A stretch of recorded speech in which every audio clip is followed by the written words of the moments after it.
Good evening. Been Wonderful. playing phone tag. Sorry about that. I'm sorry, what was that? I said we've been playing phone tag. Yeah, that's okay. I think we're all good.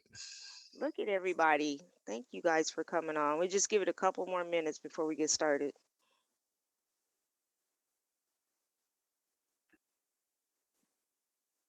Hey, Chief. Good evening. How are you? I'm good. How are you? Good to see you. Thank you for being here. Yes. Ooh, look at my auntie down there. And Harry Bailey. Good evening. Good to see you.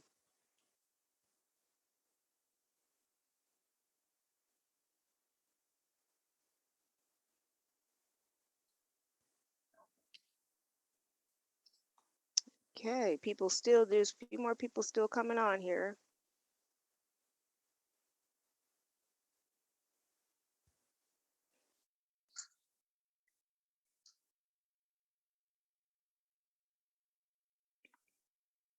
Okay.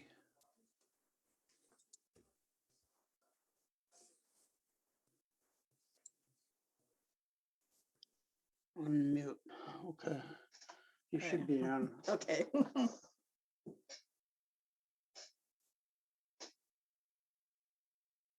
Okay, they should be able to see you and you should be able to see and hear them. Okay. Thank you.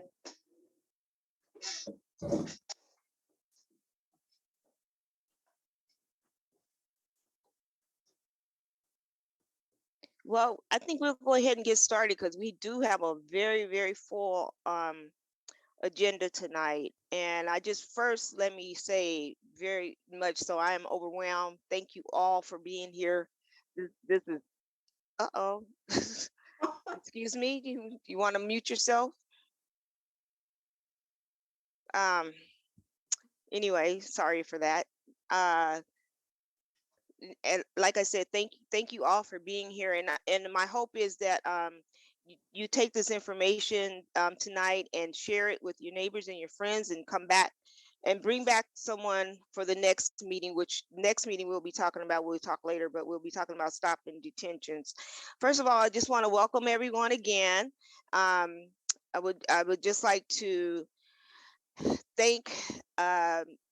Oftelli and Ron Moore for all of the work they've put into helping to get this series together with me, and in all the support from SPD and our other accountability partners. I just want to give just a few little rules of engagement, okay? Because the meeting is going to be large. Everybody's voice is needed, wanted, valued, and want to be heard. So if you've asked a question already, please leave space for other people. I would appreciate that. With that being said, if I always run my meetings, no matter what meeting I run, with respectful dialogue. So we can talk about anything, but we just have to respect each other. And if that doesn't happen, you'll be warned. If not, and if it continues to happen, you will be muted. So just FYI. But there's space for everyone's voice here. And let's see, respectful. With that being said, I would like to welcome our chief, Adrian Diaz, and I'm welcoming Matt from the Department of Justice.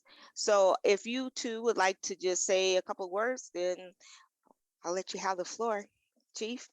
Yeah, I can say a few words. So thank you everyone for being on this call. It is so important. Thank you for being actively engaged in learning about our department and learning about how we are working on addressing the crisis intervention issues. I know that you have some amazing people and Lieutenant Piskonsky that has been at the forefront of a lot of this work. We also have Chief Greening that is also on that oversees our crisis response. And I just want to say thank you to the CPC for hosting this meeting. I want and thank you to the monitor and his team for being present and really, gathering the community input that makes us a better department. We are so focused on trying to make sure that we are, really trying to be the best department we can be by listening to our community, that we are adjusting when things do go wrong, and that we are constantly improving so we have the best officers and the best agency that are trained. So I really appreciate your time, and I will turn it over to the Department of Justice. Good evening, everyone. As Felicia said, my name is Matt Waldrop. I'm from the U.S. Attorney's Office here in Seattle on behalf of the Department of Justice. I'll just echo Chief Diaz's comments. Thanks to the CPC and the monitor for putting this together, and I'm looking forward to hearing what everyone has to say. So thank you. All right, thanks. Just one other little tidbit is that this series is going to be 3 parts. So this is the first part for the monitoring team, and then next, like I said, next month will be stops and detentions, the assessment, and also the March meeting will be use of force. So we have a lot to cover. With that being said, I'm just asking that we stick to the topics for the next couple of months, and then I promise you we're going to open back up for all community input. So keep your questions to the topic for tonight. Thank you. Dr. Oftelli, I will hand it over to you. Are you ready? Yeah, I certainly am. Wonderful. Okay. Thank you, Felicia. And great to see everyone here and your faces on this meeting. It's really important for the monitoring team, and SPD and the city as a whole to have all of your engagement in building out the future of public safety and policing and healthy communities in Seattle. So I'm just really thrilled to see everyone here on the line. It means a lot to all of us that you're engaged in this effort. We really wanted to bring forward paint the picture a bit of where SPD is on their journey under the consent decree. It's been really around 10 years or so that this consent decree has been in place. And as a relatively new monitor, it's been about a little over a year now.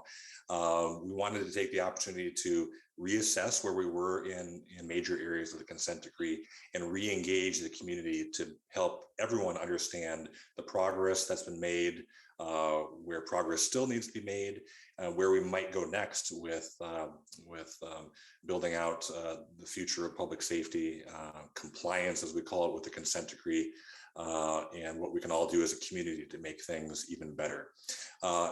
As I've said before in previous meetings, the consent decree is really kind of a floor for constitutional policing, right? It's the basics of what needs to be in place in order to ensure lawful policing, constitutional policing, and really policing that supports community and where you want to go with equity and thriving communities. And so we wanted to be able to bring to you what the current baseline is in order to just take a step back and say, where do we go next in the context of what the community should be doing with the city and with the monitor on next steps in 2022.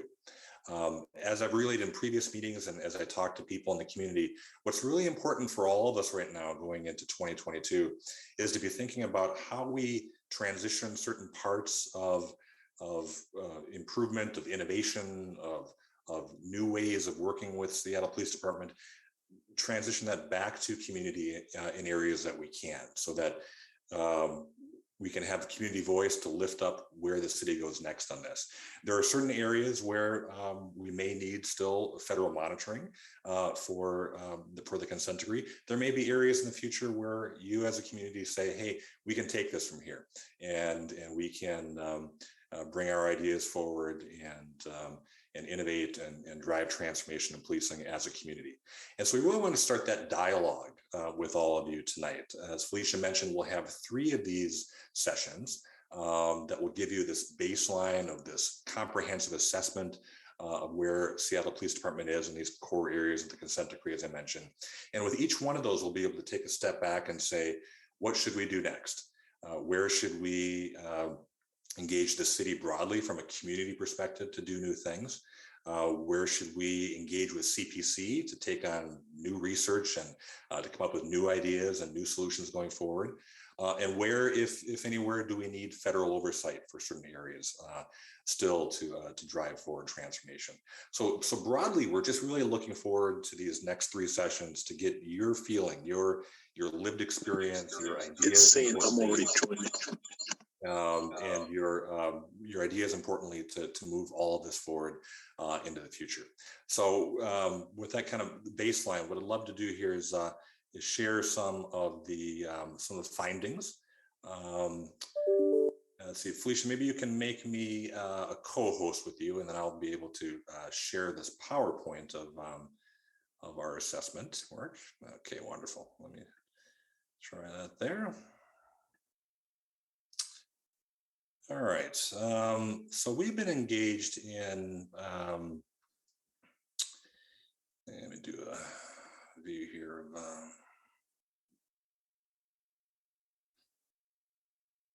slideshow. All right, and all of you can see that. A couple thumbs up. Ron, you can see that, Chief. All right, wonderful. So I should also mention that on the monitoring website, you can read the full document around the crisis intervention assessment. So we've had a team of people here with the monitoring team that have done a real deep dive with SPD into data on the analytics around crisis intervention. You can read that full document, and I really encourage you to, because it gives a full scope of everything around crisis intervention under the consent decree in order to give you that full scale assessment. So you can find that at seattlepolicemonitor.org. And if you can't find, if you can send me an email or tweet at us or whatever, maybe we can send you the link to that. You'll also find when you download that document that we have 3 questions, which we'll also have later on in this session. But 3 core questions we would love for you to answer around what you think should come next around crisis intervention. So you can find that again at seattlepolicemonitor.org. So our discussion topics we'd like to cover tonight. I won't take a long time with this PowerPoint. I know we all, it's evening in Seattle, and so we want to get to discussion. We'll spend about maybe 10-15 minutes here or so going over this engagement process of the assessment, what we did to do this work. Give you a little bit of background on the crisis intervention reforms that have been rooted and built and grown over the past roughly decade or so. Then we'll get into the findings in a synopsis of the crisis intervention. And again, you can find all the data in the crisis intervention report on the website. And then we'll get into a discussion on assessment and next steps. And importantly, when we get into that discussion, what we want to try and do is focus your energy in the community around where we should go next, now that we know where the baseline is for crisis intervention. So we'll ask you, what specific ideas do you have around improving crisis intervention for the city as a whole? So what can you do from the community perspective with the city to advance any new ideas? We'll also, too, take a look at what ideas do you have around any new research or initiatives for CPC in particular to pursue in 2022. And lastly, if there are any policy and practice areas that you think that federal monitor and the monitoring team should continue to oversee in 2022. So those are the 3 big kind of macro questions that will guide our thinking going forward.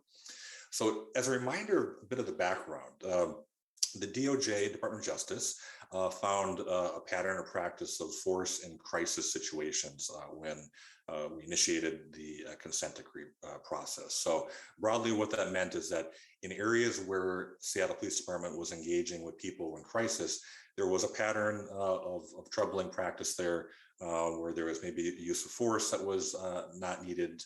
The outcomes from those interactions were not the best. And overall, just the constitutional policing at its core, some of those core tenets were not being met in these types of situations.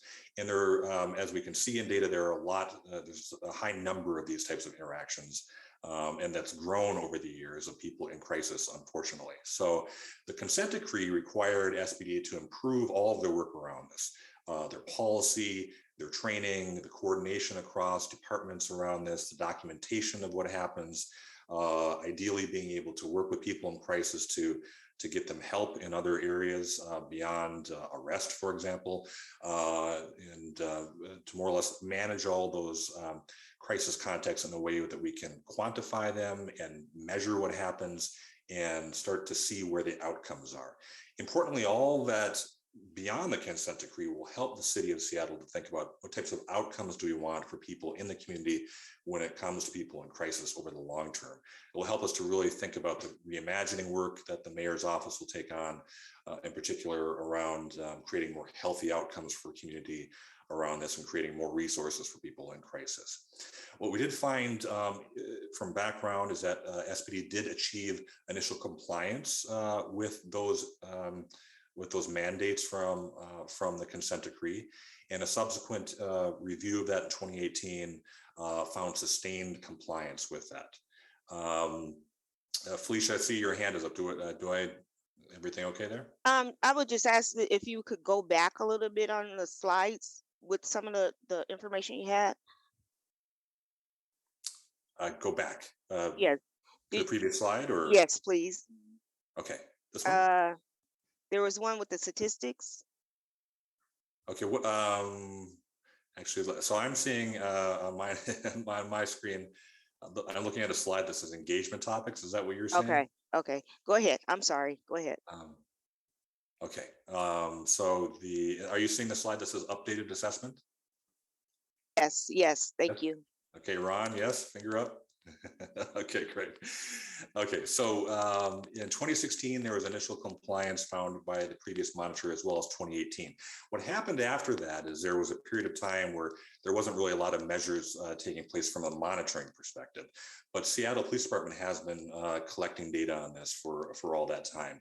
And so with the new monitor, my team in place, we wanted to take another look at this to make sure that community was well informed on the status of compliance with crisis context. And that's the work that we've done over the previous few months, is working with SPD in the city to look at this data.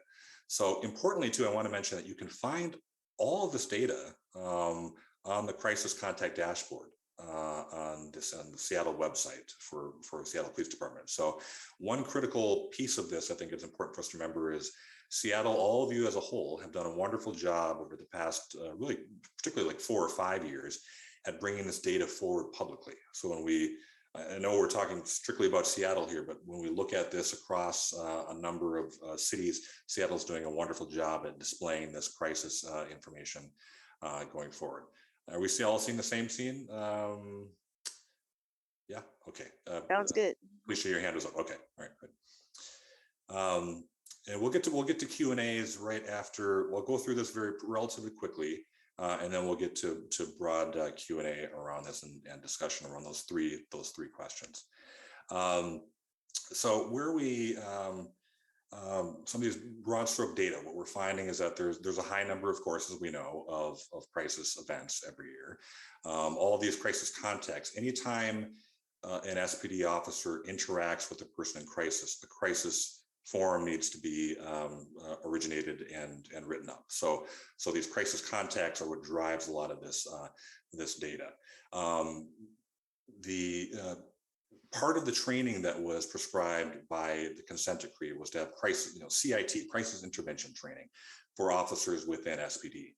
And so that's been ongoing. And we're now, for CIT officers, they respond to about 82% of those calls that are designated as crisis calls. We're able to send CIT officers to in the year 2020. When you look at force, which was a key area that Department of Justice looked at initially in trying to say, how can we better handle these types of calls in a way where we can de-escalate and find a better set of outcomes. A critical piece of that, of course, was reduction in use of force in crisis calls and incidents. And so year over year, there has been a reduction of that. It's in about 1.71% of crisis contacts across 2019 and 2020 resulted in some type of use of force. There's type 1, type 2, and type 3 uses of force. And so about 1.71% of those, which was significantly lower than it was in previous assessments. There is a caution that we have in there, and that we are looking at sometimes in these documentations. If there is a use of force, there's use of force documents that get produced, and SPD looks at those. And so sometimes we're working directly on trying to better cross-reference these force documents with crisis intervention, make sure that's well documented. And so there's some key findings there. Let me go page down here. Excuse me, can you tell me each level of crisis? Each level of use of force, do you mean? Yes. Yeah, so there's 3 levels. So and so there's use of force at the first level generally is something that if someone needs to be moved and they might experience some type of a transitory pain. So if someone had to be lifted up and put into a vehicle, or they maybe needed to be guided, and we had an officer had to grab their arm, or anything where there was maybe just a transitory potential pain associated with that interaction. And I'll defer a bit to some of my SPD officials here too, to if we want to build out that definition. The type 2 use of force would be one where there might be some type of interaction where someone can expect reasonably to have some prolonged, I guess you call it pain. Again, I'll turn to some of my colleagues here to document that, but something where there might be a bit more of a level of force required that would have a sustained period of time where there was some type of a pain or uncomfort. There's level 3 type of force, which at the extreme would be an officer-involved shooting, but anything where there's a sustained period of force. I'm going to turn a bit here to, if I can, to I'm so sorry. I just wanted to just make sure, and I don't mean to interrupt, but are you stating that that there was less lethal force in 2019 as opposed to there was in 2020? No, we're looking at across the 2018 and 2016 assessments. Okay. So right. So the kind of the trajectory of that data over time, the trend lines of that. Let me, if we can, too, maybe I'll go over to Chief Diaz. Do you want to just augment my comments there on the types of force, just to make sure that I'm relaying that correctly?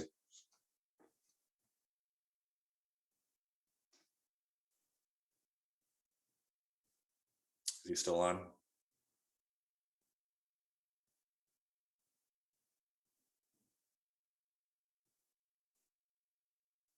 Okay, well, I'll come back to that. And I can put into the chat as well those definitions, the formal definitions for that. But essentially, there's those 3 levels of use of force that are tracked across any type of crisis contact. If we go back to the assessment findings here, so we covered that first page there. The second page there, starting with the 0.24% of all crisis contacts. So when we're looking at use of force and crisis contacts, a key part of this was accountability. So making sure that if there was something that happened in a crisis situation, that if there was a complaint, looking at accountability around that. And with that data, there was about roughly 0.24% of all crisis contacts in 2020 were the subject of a complaint to the Office of Police Accountability, with representing about 0.07% of crisis contacts overall. And so so we have data on that. You can read in the full report on where that stands and how that compares to previous years, as well as the arrest rate, taking a real strong look at what happens in these interactions for people if they're not diverted to another resource and they are arrested. What's the arrest rate with people in crisis? And in 2020, it was about 6.3%, 8.62% in 2019. Compared to about 7.5% in 2016. So a little bit of variance there that we can see. But broadly, from the perspective of these trend lines, the outcomes with these crisis contexts have been largely sustained or improved based on the initial onset of the consent decree. I know there's a lot of hands up here, so I know we're throwing a lot of data out here too. Also, we'll close out here by saying that these are the 3 areas we'd like to discuss with all of you guys around specific ideas that you have around improving crisis intervention broadly, areas that CPC should take on in 2022 and beyond relative to this, and what areas around policy and practice should federal oversight continue to oversee. A bunch of hands. I do want to take a moment though to, we're going to toggle over to Lieutenant Piskonski to give just any current context, any updates on initiatives, innovations that SPD is working on at this point, and then we'll go directly into Q&A and dialogue. And Felicia will also bring up these 3 questions in a form, in a poll for us to talk about. So Lieutenant Piskonski, anything you'd like to share just on current updates and innovations around this? Sure, thank you, sir. And I do have those definitions if you'd like to be helpful. put those up. Yeah, no problem. I didn't want to jump in on the chief there, but I wasn't sure if he was still available. So just as a general for us again, so Lieutenant Eric Piskonski, I oversee our crisis response unit and directed outreach. I think many of you were on the call in December when I had the opportunity to chat with a lot of the folks here and talk about what we do as a unit. But the big thing to maybe throw in with that is, so our unit, the crisis response unit, that's our co-responder model. So that's where we have mental health professionals embedded with our unit, and they are responding out with specially trained officers to assist patrol in those, a little more complex crisis related calls, behavioral health related, substance use related, and those individuals that are maybe the disproportionate utilizers of 911 services.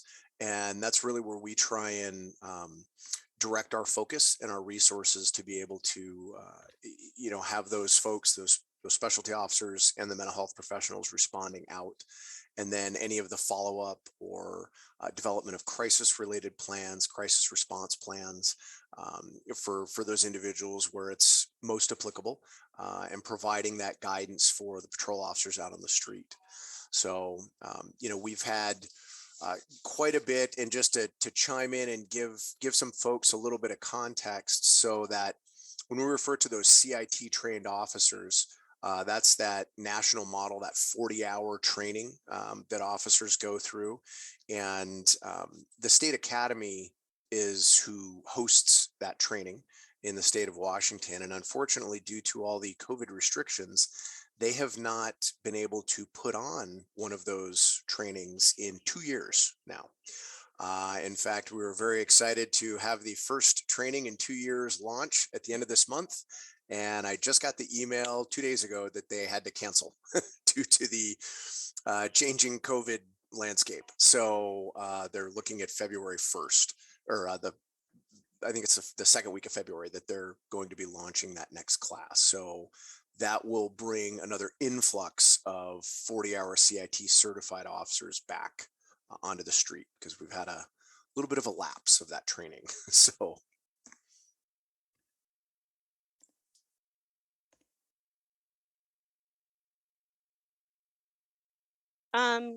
Lieutenant Pukowski, you can go ahead if you like, and if you had any other information you wanted to share. And I didn't want to rush your time. So no, that's okay. Okay. I appreciate it. As many of you know, I'm very passionate about this and could talk about it for hours. So I'll limit my comments here and kind of open it up to maybe some questions if they come up towards the end, and happy to assist where I can there. Okay. Let's see. Dr. Howard Gill, I see that your hand was probably up first. It was. Thank you. I'm just befuddled here. I don't even know where to start. If we go back to 2010, where the killing of John T. Williams by the SPD is what kicked off the consent decree and the monitor. If we went back to that and we were having a discussion like this, where a bunch of random numbers generated by SPD were thrown at us, we would say, hey, looks good. And we would forget about it. But here's the kicker. Last week, the 19th person in mental health crisis was killed by the SPD. We're looking at graphs and numbers that have absolutely inflated denominators and are really uninterpretable when there's two things we know dead to rights, one from the SPD's own contracted evaluation, which there still is racial bias and use of force. And then the other thing we know is last week, we had the classic instance, just like Terry Caver in 2020, we had a person of color in extreme mental health crisis with edged weapons get flat out murdered. That's, I think, what we need to be talking about tonight. So I want to again point something out. Okay, well, 19. Well, let me let me finish. Let me finish. Okay, wait just a second. Just a second. We already had the rules of engagement, okay? And I want you. I'm gonna let you finish your thought right now, but you need to know we have almost 100 people on this call, so we're not going to be able to go into complete detail. But if you want answers and follow up, you're more than welcome to email either myself or Dr. Oftelli. You can contact us any other way. But tonight we're staying on topic, and we're not going to. We just don't have the time, and we this. Okay. People. I'm sorry. If Felicia, if that's the topic, when we just murdered a human being, if that's the topic, I'm is to going to debate ask statistics, then goodbye. Goodbye. Well, Goodbye. Felicia, maybe I can address that to some degree. So Dr. Gill, I hear you, right? I completely, I'm distressed by what happened last week, right? I think part of what we're trying to do with this job here tonight, and what I've been hired to do, is to look at, comprehensively and systemically these measures from Seattle. We will always, there have been incidents, or horrific incidents for everyone involved, that Seattle needs to have accountability around, needs to learn from, perhaps needs discipline on, whatever it may be. But what we're trying to do, so one is that is in process with last week, right? Forced investigation team was on point. OPA, OIG were there. That's going into review. There will be, flow into a process around accountability, and that needs to happen, and it will happen. If it doesn't happen, if Dr. Oftelli, what you're saying was done with the other 18 cases before that. FIT certified everything is lawful and proper. OPA certified everything is lawful and proper. That's what the discussion should be about tonight. It's not, let's look and see what happens about last week's case. It's about, what about the 18 other cases, a lot of which were very similar to John T. Williams. Why were those deemed lawful and proper? Lawful and proper. Okay, thank you. Yeah, no, and I think what we can go with this, with the questions that we have for community, is what needs to happen next, right? So if the community as a whole says we need to better understand and be able to perhaps change laws around what is around force that's used, and if that's appropriate force or not, and change those laws from a state perspective, city perspective, that's on the table, right? I mean, that's something that CPC could engage in, that the community can engage in to change the parameters of what's lawful in these types of incidents. So, and that's something that community can take on. It is within the scope of what we're talking about tonight, but also we need to talk about the overall trend lines of data and where SPD is on those broader, aggregate trends. But also, I think over time, really, again, look at individual incidents through a very critical lens, not only from a federal monitoring perspective, but also from community, right? So I think we can do both of those. Thank you. Thank you, Dr. Gale. Erica? Hi, Felicia. Thank you. Hi. This is Erica. I'm one of the commissioners on the CPC, and I had a question regarding one of the slides, the assessment findings. I wasn't able to jot down my note, but what I recall seeing was that the numbers appeared to be slightly lower in 2020 than what they were in 2016. With those numbers, I was wondering if there's any more detail as far as maybe the zip codes that the calls originated from, considering the police departments have different precincts that respond to different locations, but also could the lower percentage rate have anything to do with COVID and the police force being a little less than what it's been in the past? Right, Erica. So I think what you're referring to is the arrest rate. And so in 2016, the arrest rate of someone who was experiencing a crisis incident was 7.5%.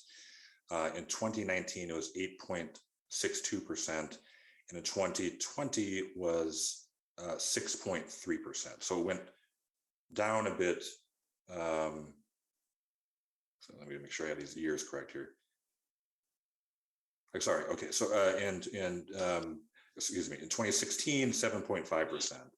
2019, 8.62%, and in 2020 was 6.3%. And so it declined in 2020. I maybe will turn to SPD to see if there's any patterns in there that can explain that a bit. But it may have been because of just all the patterns of what happened in 2020 with just a number of people out. And COVID and whatnot. Lieutenant Piskonski, any insight there on those arrest numbers? Dr. Offaly, I could probably answer that. So we had seen a reduction in the amount of calls for service during 2020. So we saw a sharp drop in calls. At COVID, there were a lot of different changes. Things had been shut down. Less people on the streets, calling in. Sometimes that affects crisis calls. So we have not sure if that was a correlation to it, but we did see just in general an overall reduction in 911 calls for service. So did that answer your question, Erica? It answered my question a little bit. I understand that there's more people on the line, so I will make some notes and then I can follow up offline. Thank you so much. Uh-huh. There is a question about how does SPD define crisis? I don't know which one of you guys want to take that. Lieutenant Piskonski, why don't you take that? Absolutely. I will. In fact, I am going to give me just a quick second here, and boom, I just put it into the chat there. So that's actually right from our policy, and that's the definition that we utilize for crisis, and that was developed in conjunction with the Crisis Intervention Committee, with the monitoring team, and with the DOJ. As we were coming, at that initial part of that settlement agreement, and all the parties were getting together and coming up with, okay, what is a workable definition going to be? So that's where that came from. We've used it ever since, and yeah. Okay. Let's see, Jerome. You've got mail. Can you unmute yourself? Hey, yes, good evening. So I'd like to respond to the monitor's questions. And I hope I can be forward and respectful at this time for the rules of engagement. I guess the first thing I'd say is that there was some pushback to the other gentleman who brought up last week's incident in response to this conversation. And I want to say, what we see as the public are these incidents, and we don't have time to go into every incident, and SP doesn't show the data for us to know what those statistics represent. So when we want to see how our police department is doing, we really look to these incidents. And I guess what I'd like to highlight about this incident is that the officer in question had been disciplined multiple times for improperly using a dog in the past.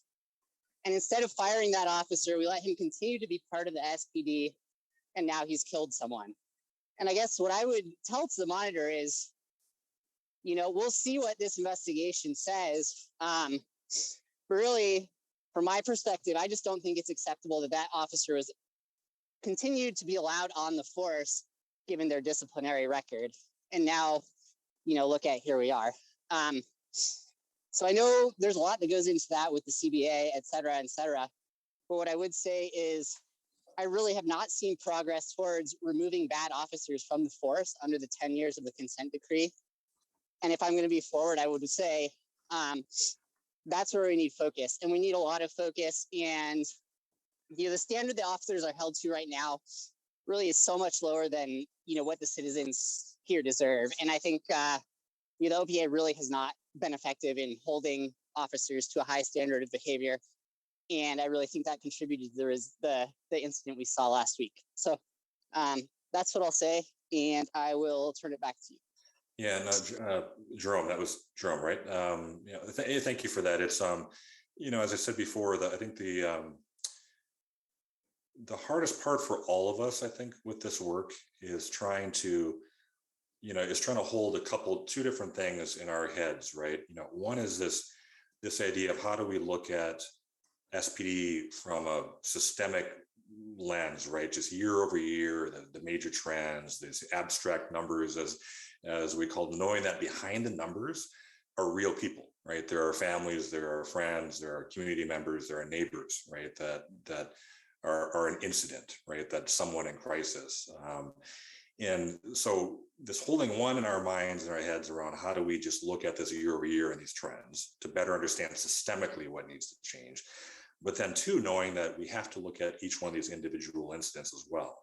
And looking at those individual incidents from this lens of accountability, right? So this assessment work we've been doing around crisis intervention looks more systemically at just what's happened over year.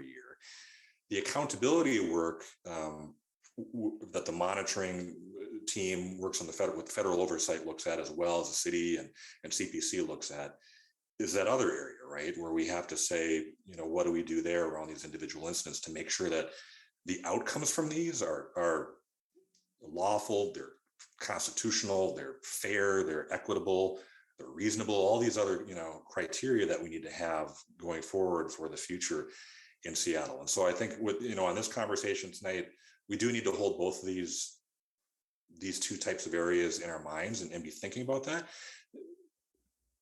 Part of when we talk about what comes after tonight's call and these three big questions that we had, or what comes next in 2022, I think can be, Jerome, and to Dr. Gale's comments, can be around that, right? So we, as community, you can say, hey, CPC, hey, monitoring team, here are things that we need to look at in 2022. Here are things that we need to try and change, or at least ideas we should explore.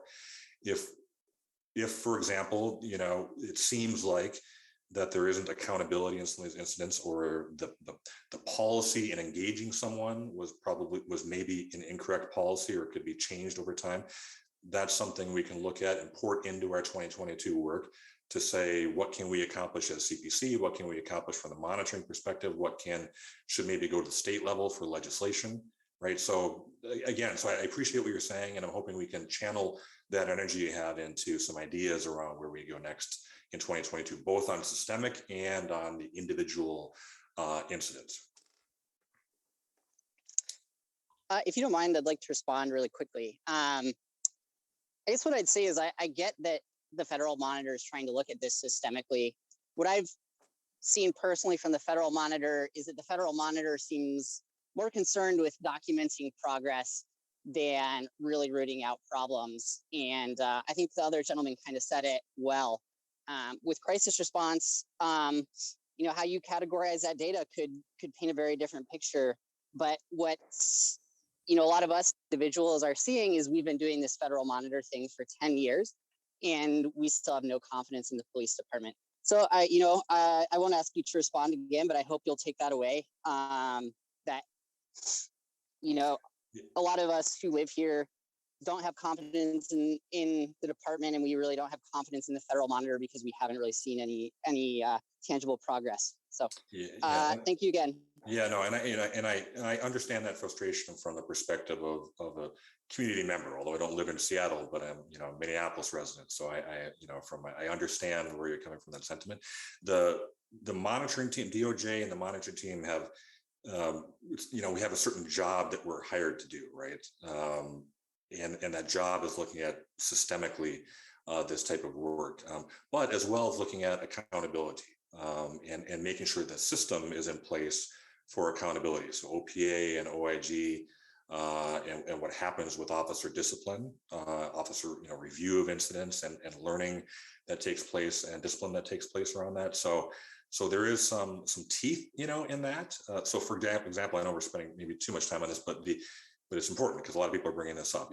If the monitoring team in DOJ, if we saw a pattern where incidents weren't being investigated, right, where there was policy being broken, where there was no discipline when that policy was broken, right, that's something that would, from an accountability perspective, the monitoring team would weigh in on, right, and work with the city to try and fix. And so these areas, when we talk about these individual incidents like last week, it's something that is on the radar, right, that we can work with community on to make sure that we find that those issues are resolved, right? And so it is something that we can work on with you. Sorry, one more time, and I okay. will stop talking after this. I do want to be clear that there was a pattern where the officer repeatedly violated policy, and we're not. That's why we're. You're breaking up. You talked about you investigate if these systems weren't working, and I want to be very clear that this is not. You're breaking up really bad, Jerome. I don't know if you got to a bad area. You can come back.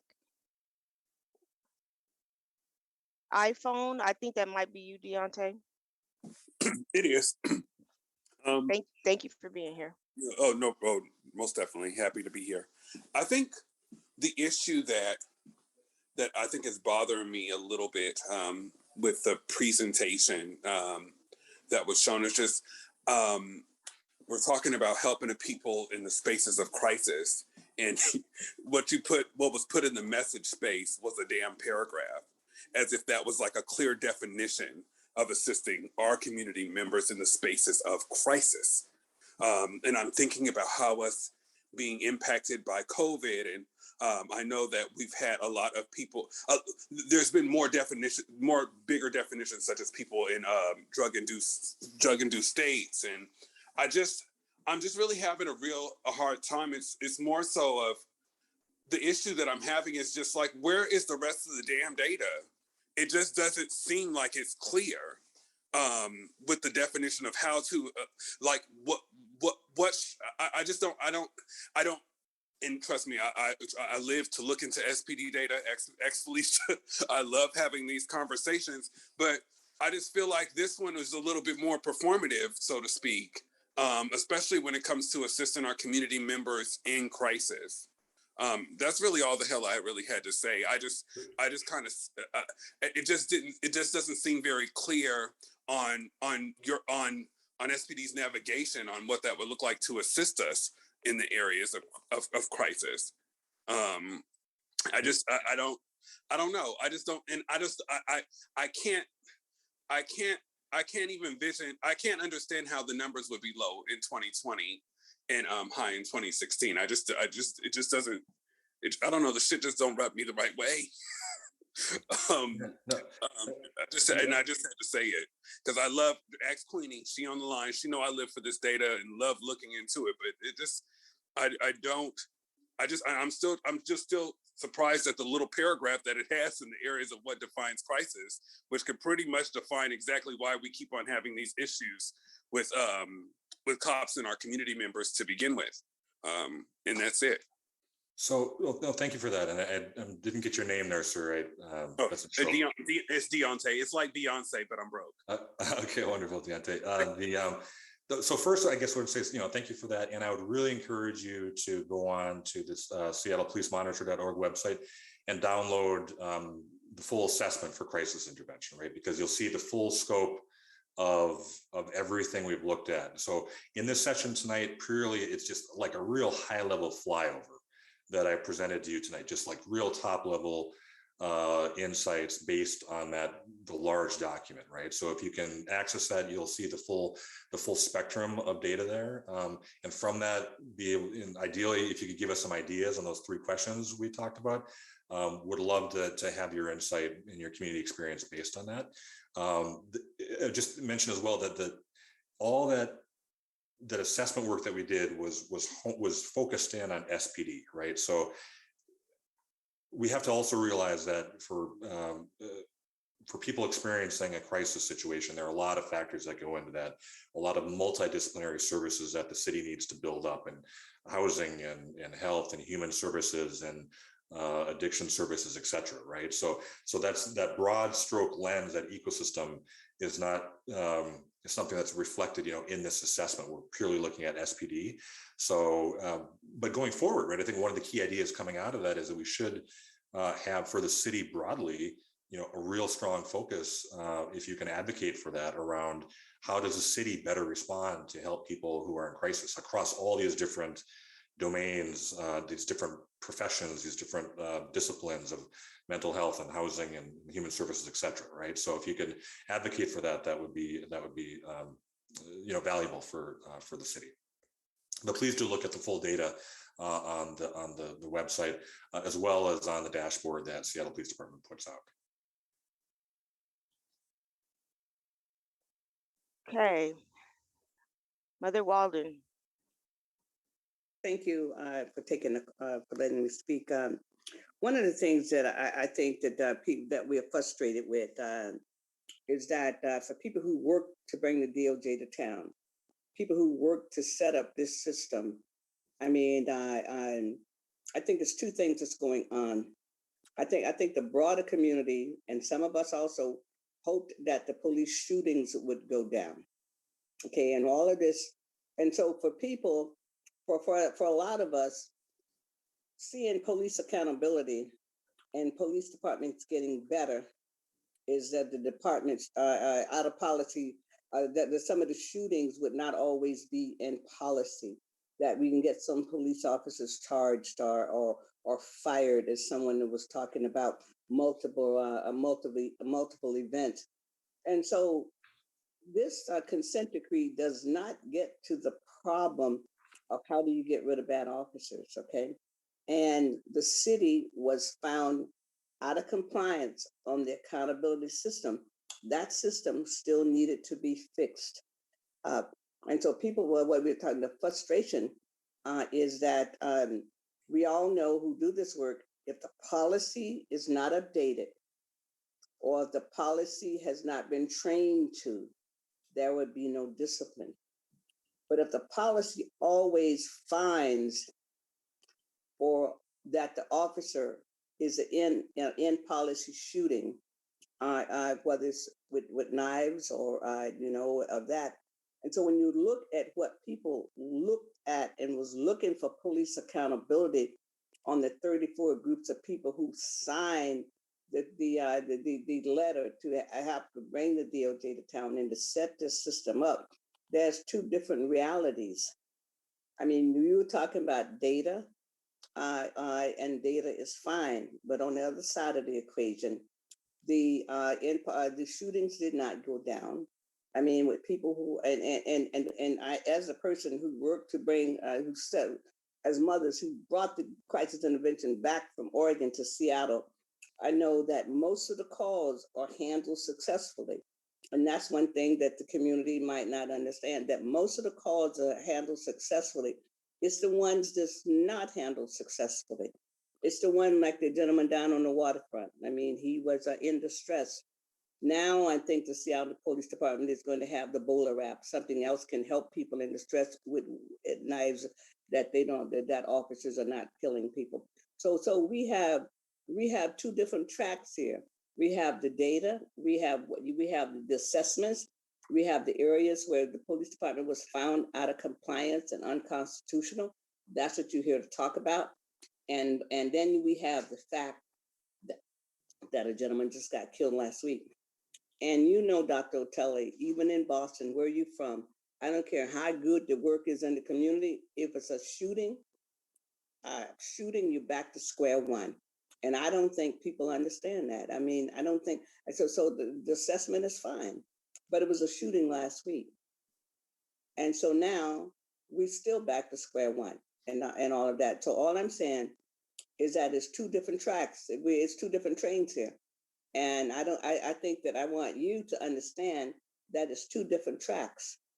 When we talk about police accountability, we're also talking about we want the shootings to go down. We want officers charged with a crime.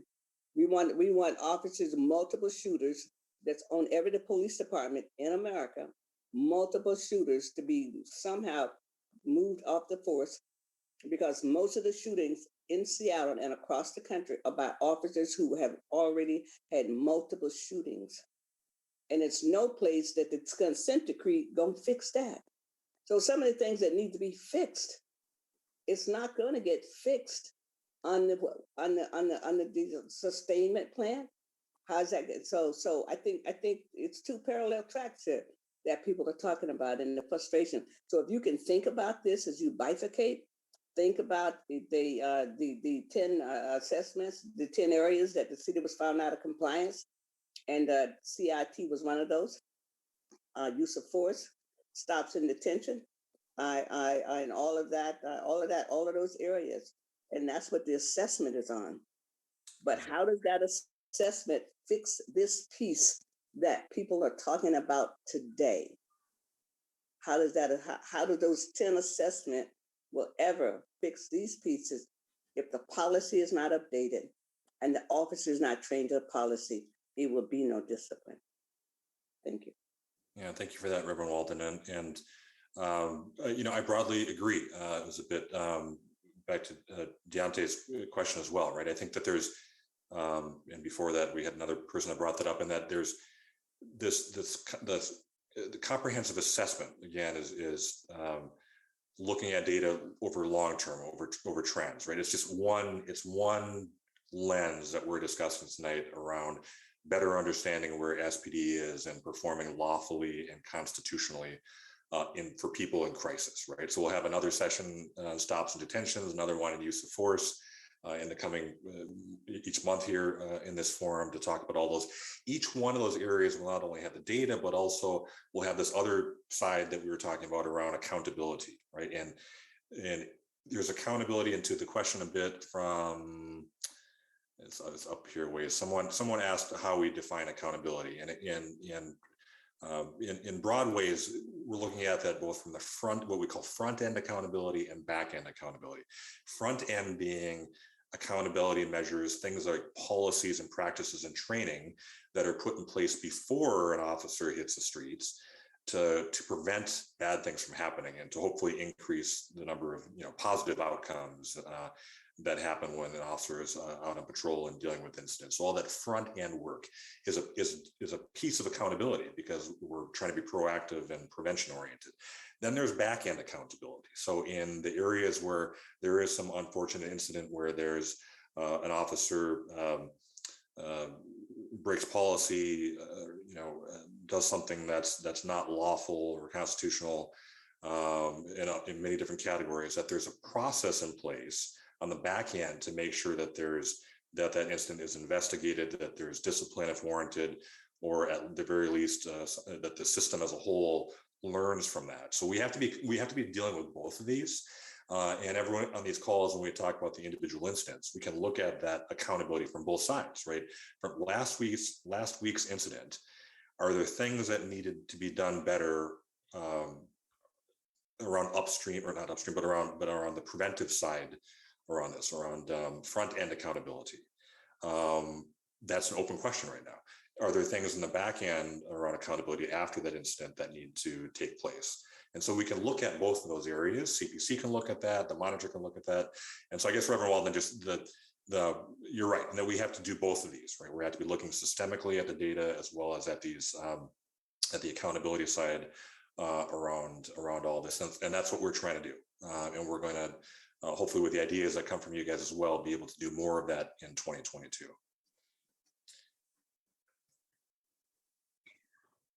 Okay. Austin. Thank you, Felicia. Thank you for organizing this too. And thank you, Dr. Uptelly, for your time. I appreciate it.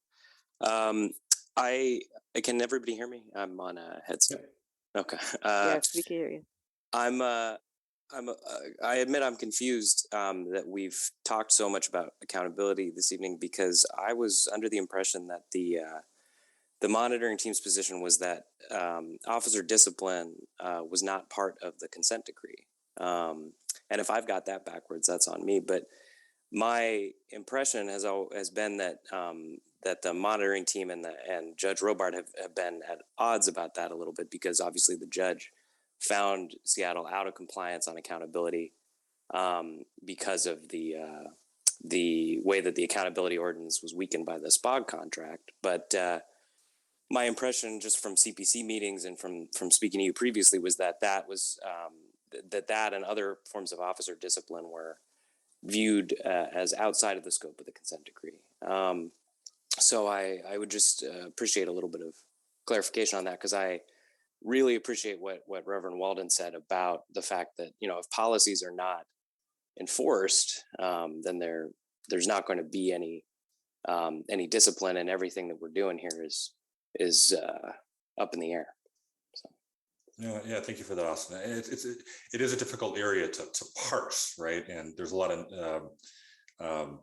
real detailed differentiation, as you could say, in when we look at accountability and what federal oversight looks like there from the consent decree perspective. What I would say is that broadly, there's from the consent decree, there were certain structures and systems that were put in place and that the city built years over year, right? So this accountability system is triad, including the CPC, OPA, and OIG, right, as the accountability partners. And so and I will maybe turn here as well to Matt Waldrop from DOJ to augment or correct what I'm saying or give his perspective. But from the monitoring perspective, what we look at is systemically, is that accountability structure and system in place? Do you have a functioning OPA? Do you have a functioning OIG? Do you have a functioning CPC? And is there, when we have this, again, there's the front end accountability and tracking that from a policy perspective, but in the back end, if something bad does happen, does that accountability triad, is that operational and functional and working, right? What the monitoring team does not have any jurisdiction, quote unquote, over, or is the rules that are in place, the laws around if something is lawful or not, that are put in place by everything from the federal level to state law to city law. We don't look at that, and we can't say we can't augment those rules, for example, right? And so we look at this more systemically. But we can partner, though, with CPC, with the community to elevate issues, right? So if we find a pattern of something that goes wrong in a particular area, say crisis intervention, and we see that the policies are failing in a preemptory way around these and in the front end way, we can work with you to change those policies and to work with the city to change those policies, right? And so there's a lot of differentiation there on what we can and cannot do on that. If it's valuable to the members here on the call, I wonder if Matt Waldrop, if you wouldn't mind augmenting that perspective. Sure, and I think you've generally got the concept correct, right? And I think sort of thinking about it as a triad is important, and then within that, sort of the work that the monitor can do with that, with the city and with the department, and sort of augmenting those policies, changing those policies, and adjusting them as needed. I think that sort of hits the nail on the head with how that all works. Thank you for that. If I could briefly follow up, I promise I won't take too much time, but it seems to me that in the chat, we've identified some patterns when it comes around accountability, particularly the fact that every shooting since the consent decree was instituted has been found lawful by this accountability triad and potentially by its predecessor. I don't have the exact numbers in front of me, but it's it seems as though patterns have been identified. So I'm just sort of curious where the tipping point is that we start saying that this accountability system isn't functioning very well.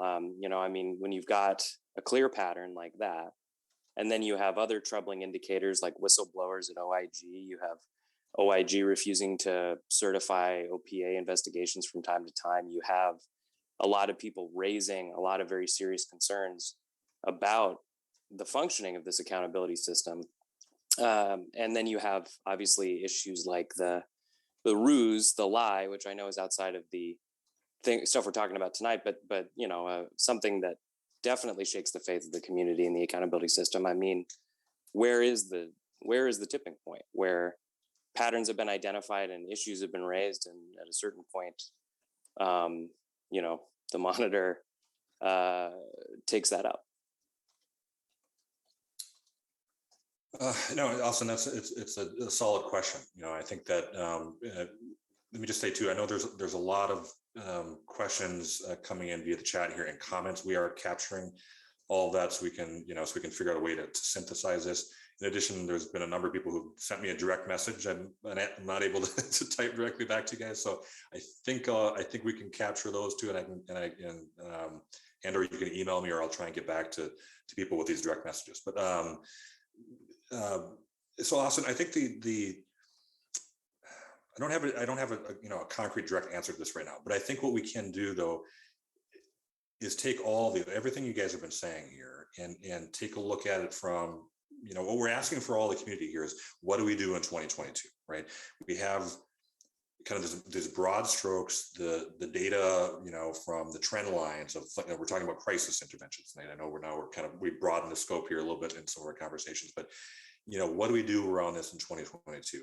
If we're saying that generally the patterns and the practice from you know, the trend lines look okay, that's one thing. If we're saying though that, hey, there's just some problems when it comes to the individual incidents, and we have to really look concretely at whether or not OPA and OIG have you know, the amount of people they need, you know, the bandwidth, the expertise, whatever it may be that we need to look at, their policies or practices, that's something we should put on the table, right? If the community says we need to look more at that issue with the city, you know, I can figure out tomorrow, you know, what role the federal monitor can have with that, but for sure we can bring this up as an issue that needs to be resolved. I know that if we're from a community perspective, if we're saying, what do we do with this consent decree? It's been 10 years. What more can we accomplish with it? There's dialogue there that we should have on this, right? If the community feels like the federal oversight does not help with these areas around accountability that a lot of people are mentioning, then, you know, we need to have the city do more on that, right? If you think there are areas that the monitoring team and DOJ can really look at in 2022 to help with this, let's get it on paper, right? Let's figure out a plan to do that in 2022, and we can work with you know, DOJ and the court to you know, to figure out how much we can do from the federal side on this. And so, you know, I guess in a broad way, I'm just saying that, you know, we want your ideas on this. And if we legitimately come to closure with the consent decree at some point in the future, whether it's end of this year or in, you know, 2030, we need to make sure that we've done everything we can to resolve these areas that you're talking about. Okay, I see Amy's hand. Hi, thank you for arranging this meeting. I wanted to talk about crisis intervention, but since we have strayed a bit from that, I do just want to say regarding accountability that that is a huge concern of mine, and from what I've observed, our system is not functioning as a community member would hope. And I appreciate what you just said, but I also think as community members, we don't always know what we're asking the city to do more. Like, we're asking for people to help, and sometimes it doesn't feel like anyone is listening, or we don't know the best route forward. because it seems like every time we try a new route, there's a roadblock that's put up. So that is around accountability. That is definitely a concern of mine. But I did want to talk about crisis intervention and answer the questions that you so kindly provided for us ahead of time a little bit. To say that I would really like to see some alternate crisis intervention systems in the city. I know we already have some smaller programs like, you know, through the fire department, for example. But I would like to see those programs expanded. I would like to see something that's more community-based, whether that's some kind of cahoots-like model or STAR from Denver, or whether it's a different kind of community-based model. And I feel like we have a lot of data because there are a lot of programs like this that already exist in the United States and that have existed for some time. So it's not like they're brand new and we don't know what's happening. I do feel like there's some obstructionist thinking or maybe just a lack of urgency in trying to really put together a plan to make this happen. I hope that now that we have a new mayor, maybe that would help. But also to answer the second question, I would love to see the CPC take up this matter, perhaps to act as an advocate for community-based crisis intervention programs. I was talking to the new director of Olio back in December, and he is going to be acting as an advocate at the county level for these sorts of programs, and really sees Olio, one of Olio's reasons of being to be to research these sorts of programs, figure out a plan, and then really push for it. And I don't see that happening in Seattle. So I would love it if somebody were to take that on, whether that would be CPC or some other body.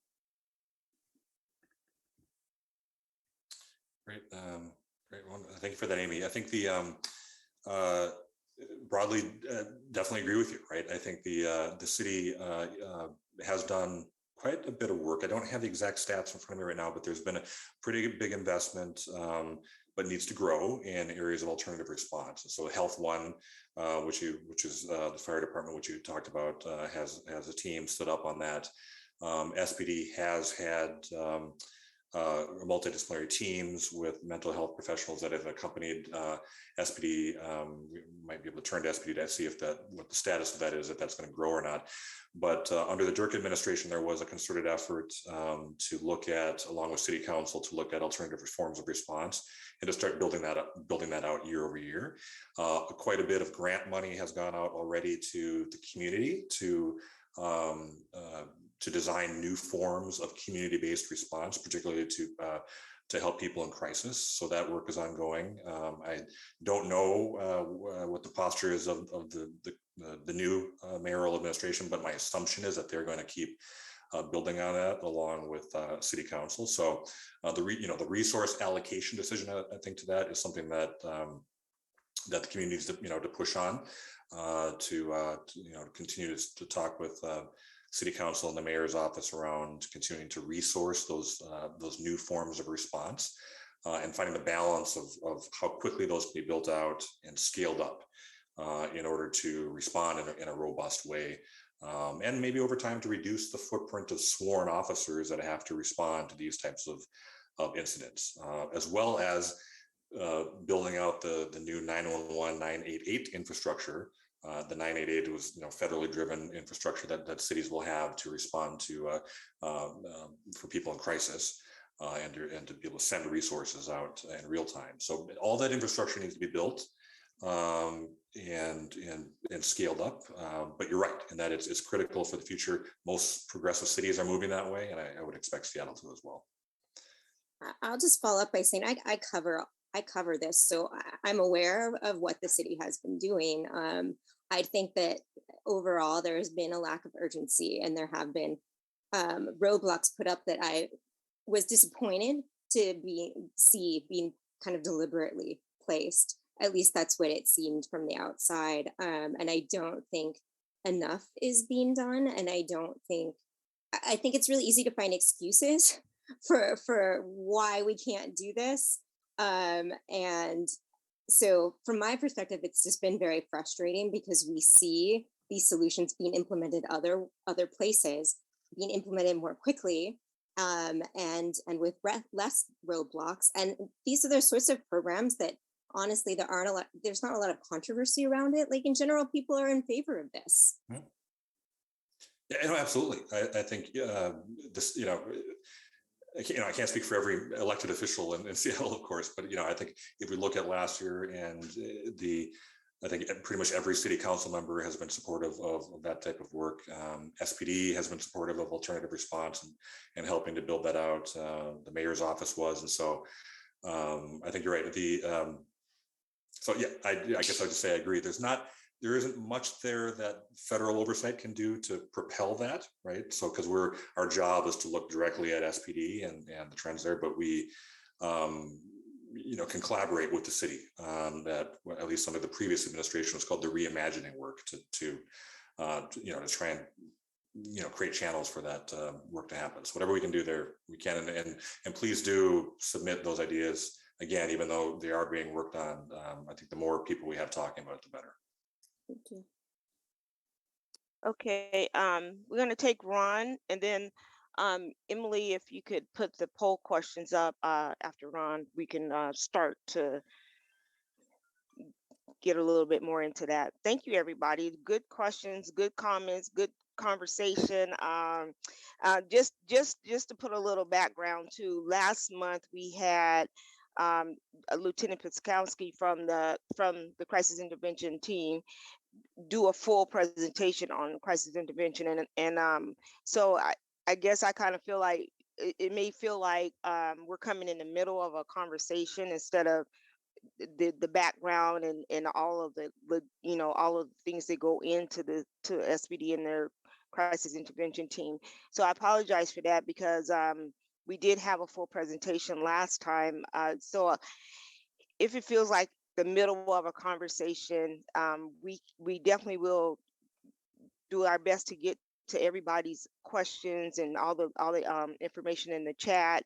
And I just can't thank you guys enough for being on the call. So with that being said, Ron, if you would like to go ahead. Well, preliminarily, I want to address Austin Field. Austin, you've been asking certain questions with regard to use of force and crisis intervention methodology and statistics. I have consulted with the monitor and with Danny Murphy on our team, and I have a comprehensive answer, which may be of interest to you, answer a lot of your questions. Devontae being a self-described data maven, I think it might be of interest to you also. My email is ron@ronwardlaw.com. Please email me and I'll get that data to you. I'm giving you my email because Austin, I do not have yours, and Devontae, I do not have yours. Let me just say this. I've been involved with the consent decree since the end of 2012. Statistics wax and wane, but there is no doubt that the manner in which SPD deals with crisis intervention has improved vastly from when I started with this consent decree. That's a matter of record over a long period of years.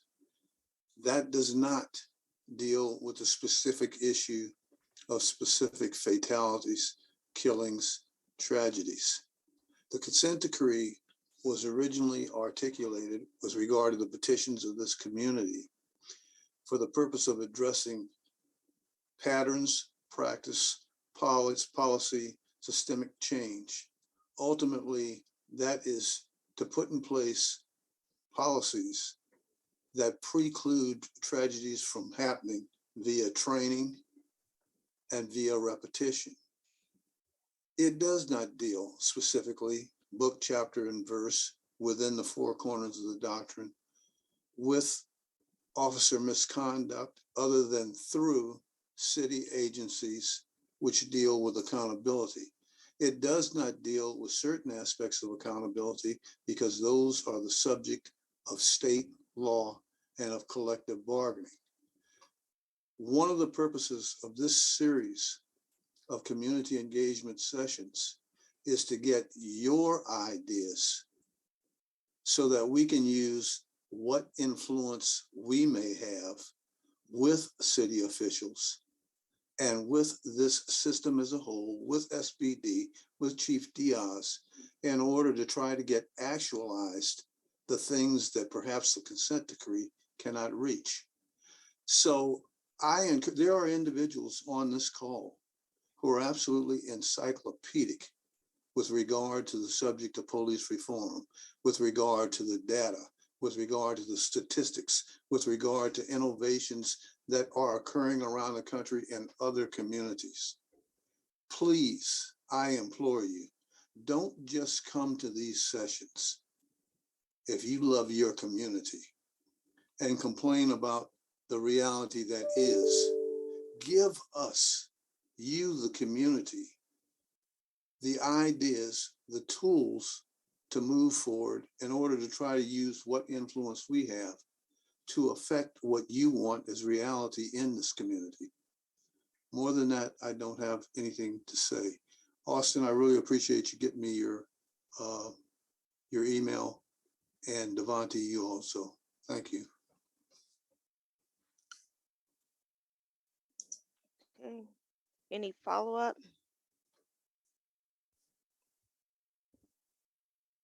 I can't see all the hands, so let's. Emily, can you put the poll up? Yes. I Thank think we you. have a hand raised actually. I can't see it, so got 4 pages. Dr. Gale? Dr. Gill, okay.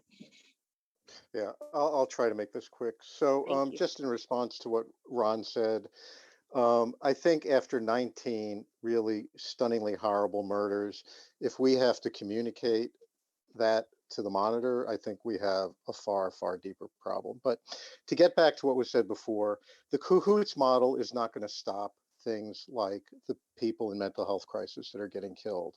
Cahoots would not have stopped Charlene Lyles from getting killed.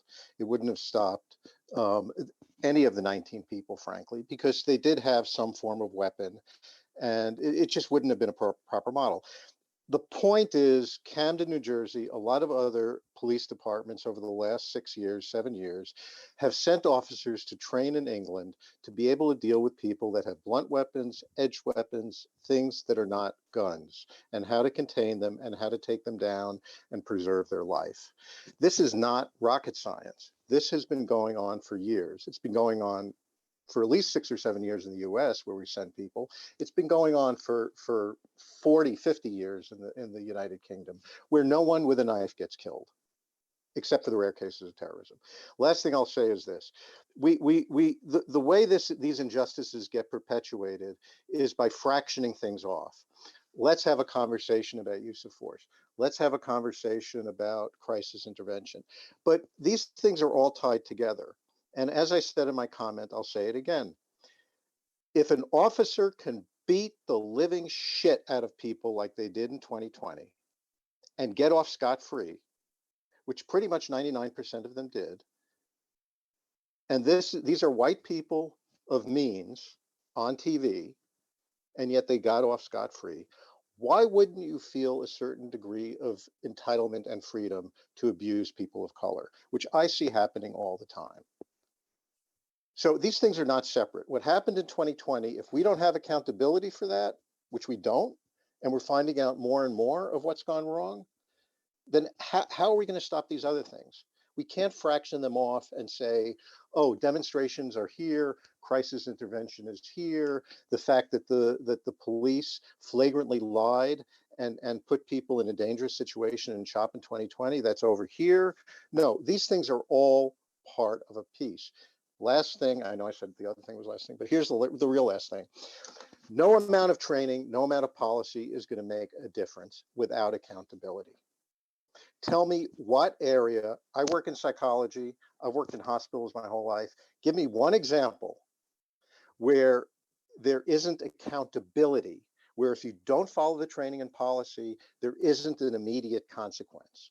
We have set up historically for 160, 170 years in the United States, a system where there is no accountability.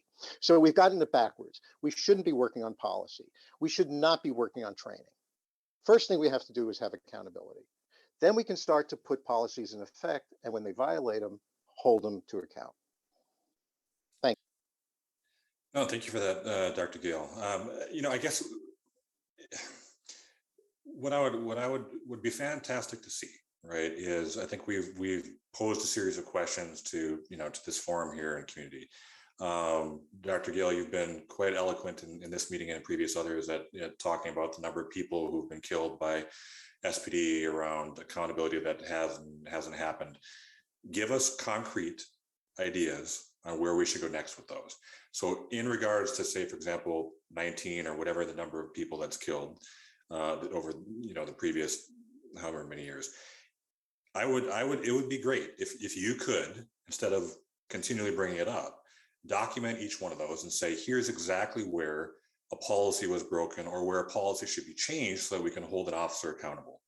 We can then see, is that something that federal oversight can help with, or is it something that the state legislature needs to take on to, say, changing some type of law in order to be able to change the policy, right? If the accountability structures and systems review an incident and they find that it was lawful, it's because they're reviewing it from the laws that are on the books. If we need to change the laws, then we should try and do that, right? But it's going to require more than just continuing to say everything is broken, and we need to say, okay, what exactly do you want to fix? And so what I do is I welcome and maybe even challenge you, because you've been on these calls continuously and you've never given actually any concrete idea on how to change those laws. Work with us on it. Work with us on it. Put it on paper.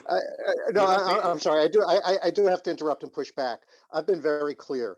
The way to have accountability is the way they've done it in Nashville, the way they've done it in Oakland, the way they've done it in Portland, the way they've done it in San Diego, the way they've done it in Newark, New Jersey. There is a way, and that is having full community control. So we're not having a disparate system where we have to talk to you, we have to talk to the CPC, the OPA, the OIG, everything gets lost. It's a very simple system. There should be full community control. You're saying that's an independent commission to review officer incidents that's civilian controlled, right? Civilian led. Which is exactly what they have in Nashville. Yeah. So let's put that on paper and continue to advocate that. That's not go something to Seattle. It's on federal oversight can put in place, yeah. Right? That's not the job. It's right. And Dr. Aftelli, as you know, if you go to seattlestop.org, I've already put that out 100 times. Seattlestop.org. We have a fully articulated law based on the best of what Newark and Nashville and Portland and Oakland and San Diego and 20 other cities have done. We have that. As you full well know, the only impediment, we could have brought that to the federal court, or to you, we could have brought that to the monitor and to the federal court and had that as the high bar. Instead, we set a low bar where we have this bizarre system where police, let me remind everyone, if they're not tracking, to this very day, police investigate police. A lot of hands up, let people speak. Thank you, Dr. Gill. Let me, if I could just respond to that. Sure. Dr. Gill, I don't disagree with you on the idea of putting that type of structure in place, right? I think what I'm trying to relay here with this is that in this confines of what the monitoring team is, the job of the monitoring team is via the court, right? Is to track this stuff systemically within the current rules and structures that are there. There has to be a way to take these ideas, and there are ways. This is something that likely would take state legislative action to create that type of independent oversight body that's completely civilian led, right? That's something that you can take all this energy and direct to the state legislature, right? And to the degree we can help with that, if I have to put other hats on, right, I can try and help with that. And then I'm sure there are other people within the city that would as well. And so, I guess the best way to try and do that is to channel that. I know, yes, the website is there, the actual policy is there. That has to, that, you know, we can't do anything necessarily about that under the jurisdiction of the monitor, but we can, you know, the community can try and advocate for that at the state level to make those kind of changes. Shannon? Hi, thanks. I agree with everything that's been said about accountability up to this point, but this meeting is about crisis intervention. And I just, yeah, I mean, we hear about these cases of individuals who have been killed, and those are really important to look at, not just as data numbers. Like, think of it in terms of the chilling effect that has on the community in terms of reaching out to this agency that is supposedly there to help us when we're at our darkest moments or, you know, deepest needs. And if there isn't accountability, that officers who commit out of policy actions that result in community members' deaths, I mean, it's a system that people can't keep reaching out to. I mean, Dr. Afteli, if you look at that crisis contact dashboard, you seem to connect with data well. I mean, the precinct data may not be normalized for population, but I can't help but notice that the South and Southwest precincts have less than half the crisis contacts as the northern parts of the city. So what does that say? That says that our current crisis intervention options are selectively not being chosen by certain parts of the city. So what does that say about the system and whether the needs of all of the community are being served? And so this is why I think an alternate track to all of this and solving it and providing what the community does need is thinking about alternative crisis response and setting that up alongside also pursuing actual real accountability when the other path of crisis intervention is not working. Yeah, no, it's a wonderful insight, and broadly agree with that. I think that, you know, alternative response is needed. It has been, you know, there was a lot of work taking place on that. I hope there will continue to be a lot of work on that from the city perspective, mayor's office, city council, and with your help, you know, more energy can go behind that. The fallback right now is to have, you know, first responders are mostly Seattle police, sworn officers out on patrol that mostly respond now to crisis intervention. And you're right in that if there's a perception, real or perceived, that someone's not going to have the best type, you know, that they're going to be treated unfairly, unlawfully, they're going to be treated horribly, whatever it may be, they're not going to call 911, and there's going to be even more suffering. And so that negative, you know, reinforcing a flywheel effect is a huge problem. It's something that needs to be addressed at its core, and from a multidisciplinary perspective. Just on the accountability side, you mentioned that, you know, if there are things that are done out of policy, right? If those are things that again, if we're seeing an officer do something out of policy, there should be back-end accountability to review that, to have necessary discipline, or if discipline isn't warranted, to have policy change and learning that takes place at the city level, at the SPD level, to try and make sure that it never happens again. You know, so if you're seeing, if there's an incident or something where you're seeing something that's done out of policy, I would encourage you to report that to OPA. Send it to me as well. I can make sure that OPA is reviewing that incident if they haven't already.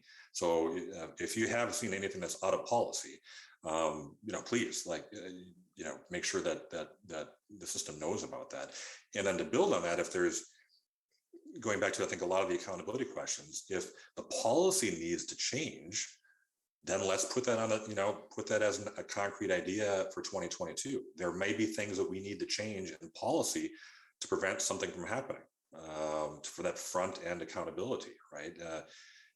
And so that's, you know, if we were to go and look at what happened last week, there very well may be policy change that needs to take place as to when, for example, you would use a canine in a crisis situation, or how much time you should give someone, or an officer should have to, how much time should be allocated. There's a lot of discretion there, but to de-escalate a situation before a canine is released, if a canine should be used in a crisis situation, right?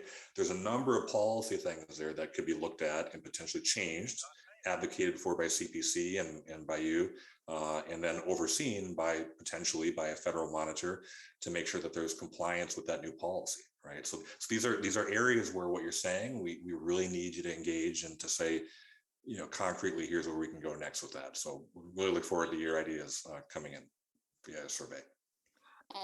Dr. Aftali, there's a question I think that kind of goes along with that in the chat from Dom. Do you want to state your question or you want me to read it? I don't know if you want to come off. It says the state currently has a policy of independent investigations in police deaths that is barred in Seattle because of the consent decree overrides it. No, that's just let me just state the record clear on that. That is not the case. That the consent decree does not override this new state law at all. And so that, yeah, that's just plain and simple. Okay. So how come the force investigation team investigates officer-involved shootings involving SPD? So FIT is just one level of analysis for an officer involved shooting. In this state law, that would still be reviewed by that state authority, right? So view FIT as almost like a structure to be able to look at what happened and to analyze it and learn from it for policy change, but also out of FIT can come investigations that OPA takes on, and OPA, which is part of that process of FIT, can initiate investigations as well. That's independent of any other state level organization that does that. And there's no consent decree limitation on that state oversight. Who is part of the team though? Like, isn't OPA made up of Seattle police officers? OPA is the instant review, and I'm going to maybe differ. I'm not sure if we have OPA in here, but there is a team that is both civilian and officers that are part of that, and the officers rotate in on the team. But let me turn.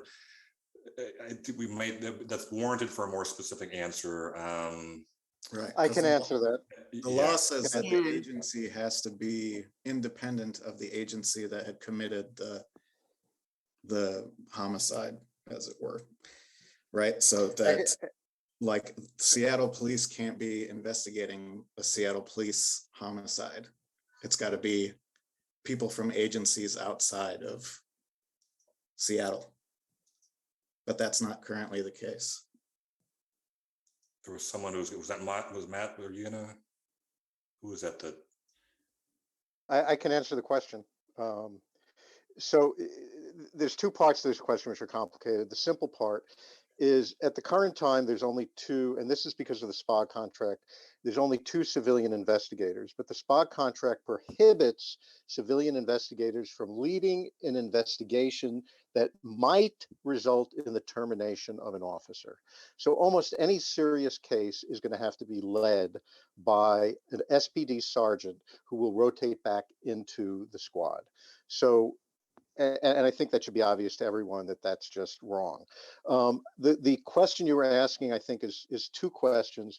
One has to do with 940.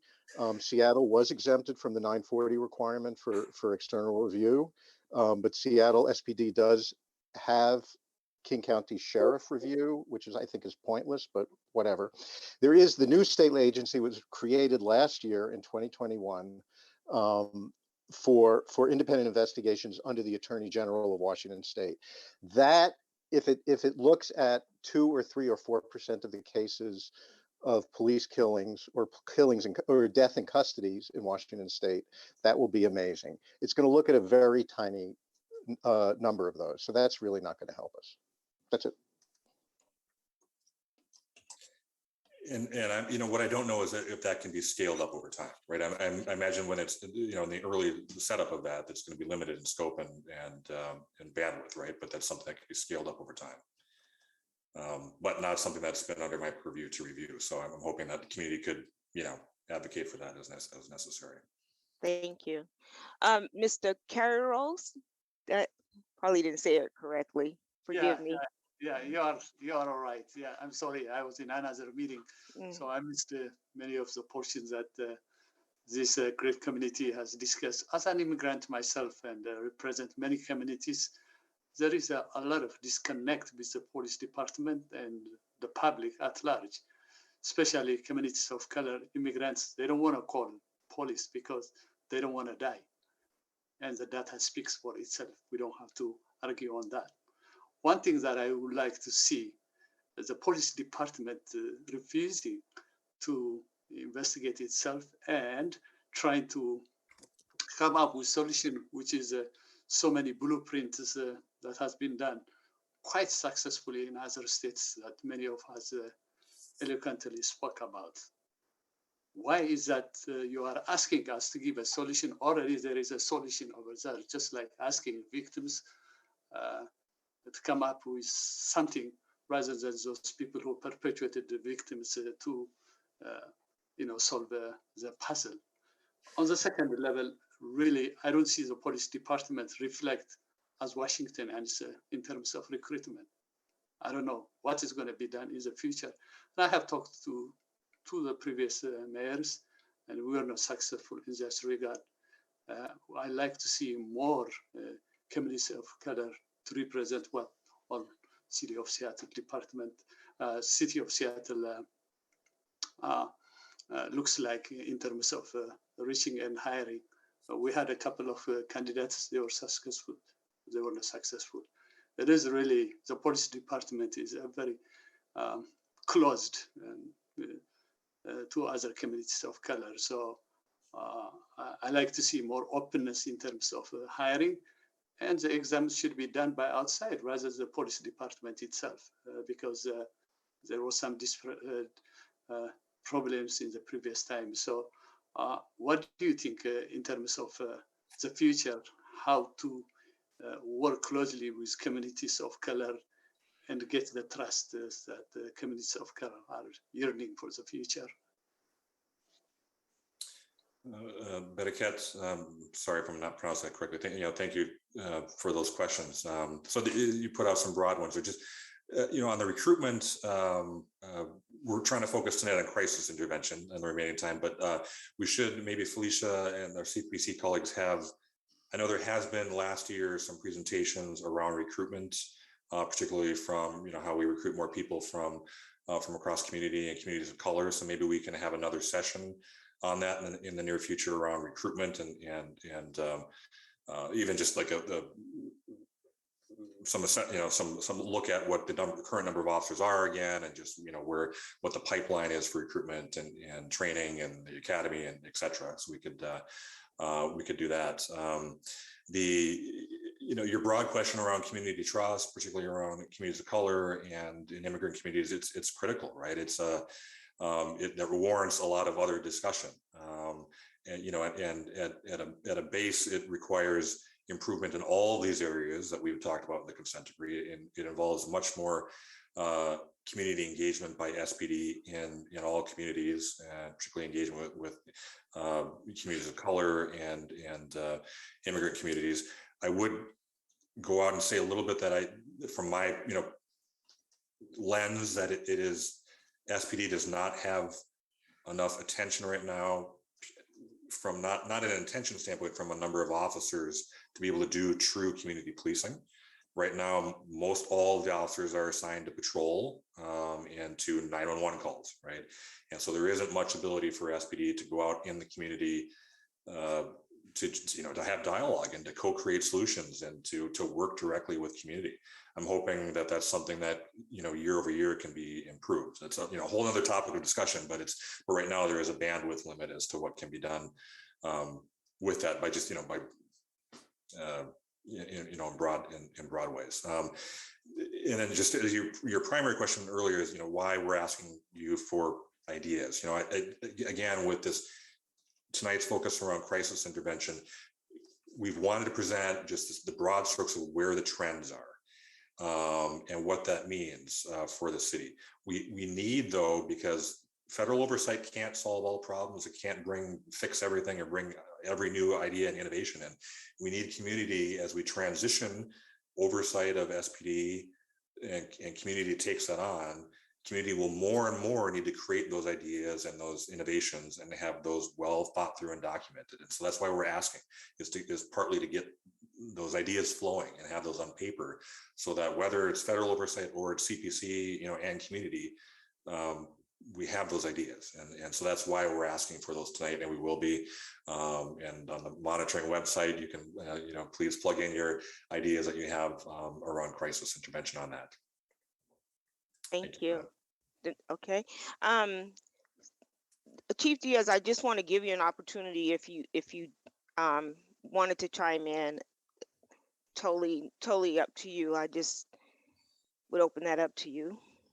No, thank you. And, thank you for this discussion. I think it's so important, and everything that we've been talking about is, accountability is so important. I know it's been a very difficult thing. I know I've had to make a number of terminations, 15 actually plus terminations just in the year and a half, because we need to make sure our officers are accountable, that all of our personnel, are doing the right thing, and that they're adhering to the policies. And I know that there are probably cases that, people want, a higher level of accountability. And that's where I think Dr. Oftali is talking about, is how do we, ensure that there's, that more accountability throughout everything that we do. And I think one of the things that, we'll have a further discussion is making sure that we're hiring the right personnel.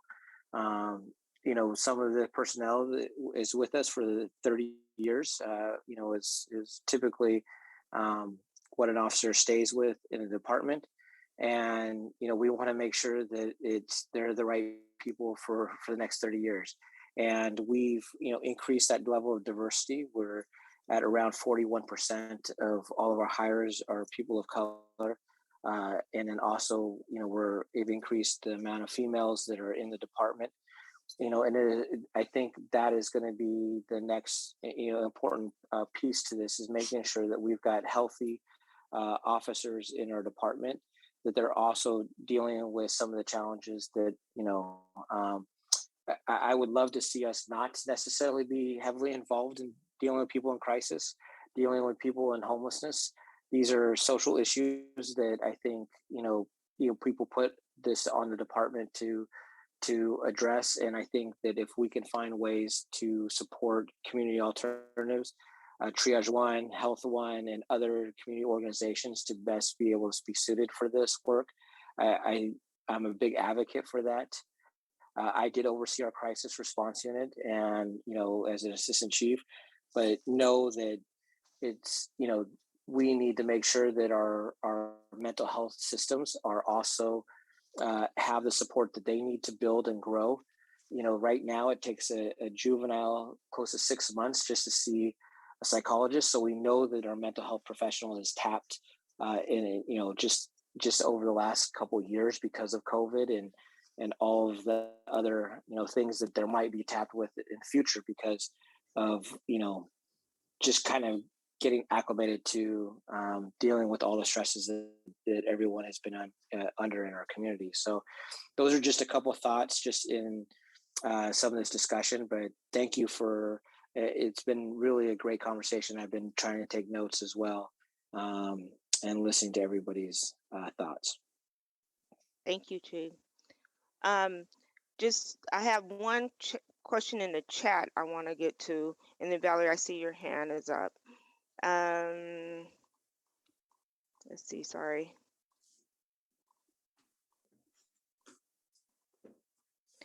Angela, do you want to ask your question? Yeah, good evening, everybody. My question was, why, we're talking about crisis intervention and the fact that we are compartmentalizing this aspect and that aspect. My question is, why isn't there like a cross-generational, a cross-jurisdictional approach by city, state, county to address this crisis intervention issue? not only with just the police actions or how policy should be made, but why isn't there a jurisdictional approach in looking at what nationally and internationally is being done and see what can be considered to be a beneficial strategy for this city, state, and county?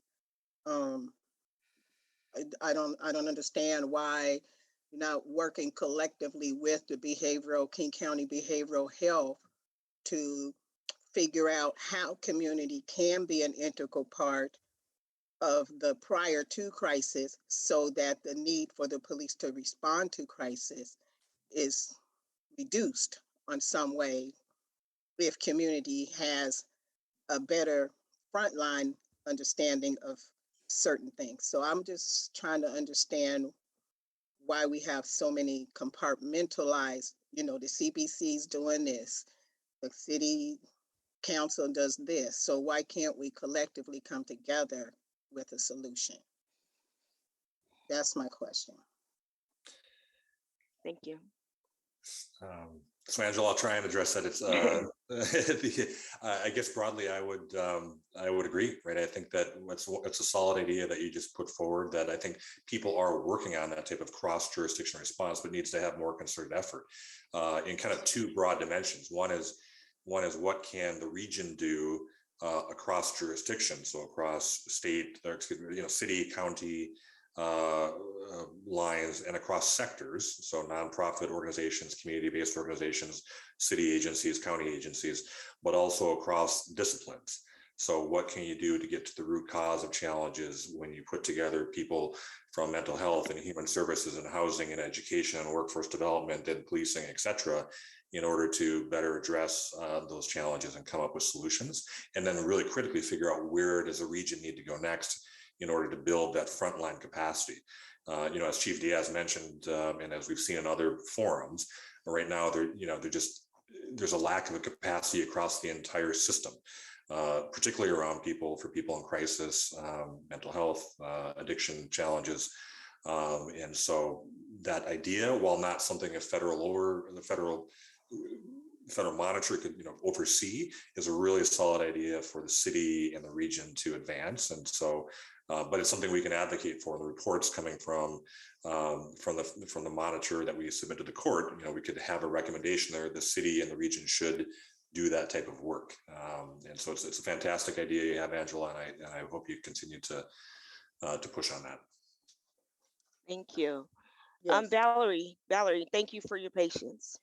Okay, Dr. Ofteli, I've said in past meetings that crisis response is really important to my family. I really want it developed. And I think it's really integral, that proper accountability is really integral to this, because all the conversations that we have about policing, about funding, about services, they all take place in a political environment. And in that political environment, funding for police and for other programs is super divisive. So sometimes we really do have to point out what's wrong. We've had I think we've had a federal monitor in the CPC since 2012, I believe. That's a really long time. And we can't just start from year zero. We really do have to look at what we've done up till now. I think you've also been in office for a year, haven't you? Right. Right. Okay. So we're also not starting from year zero. You also sit in, or someone from your office sits in and reports at every CPC meeting. That's correct, isn't it? Not everyone on this call will know that. And I have to say my voice is shaking because I feel that what you've said in this meeting has been pretty disingenuous. All right. Tell me more, please. Well, I am not going to make a public forum, and we will bombard you with written ideas. We will bombard you with written responses. However, we're not paid to do that. Policy and policing is actually your highly specialized field. And I feel like I just have to say that on this call in interest of sticking up for reality. And I also have to say on this call, once again, in the interest of sticking up for reality, that there is a huge power differential that operates in every single one of these community meetings. There are people who are highly paid to do their jobs, which, you know, there is a certain kind of energy in this area of police reform that maintains the status quo.